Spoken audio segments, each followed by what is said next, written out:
menyampaikan pidato pengantar rancangan APBN tahun 2026. Ini adalah APBN pertama yang saya rumuskan sebagai Presiden Republik Indonesia.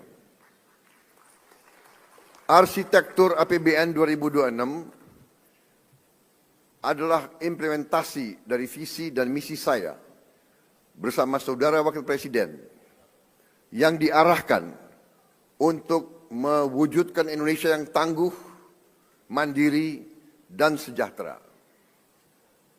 Ketangguhan adalah fondasi terciptanya kemandirian dan kesejahteraan rakyat. Kita akan perkuat ketahanan di bidang pangan, energi, ekonomi, dan pertahanan.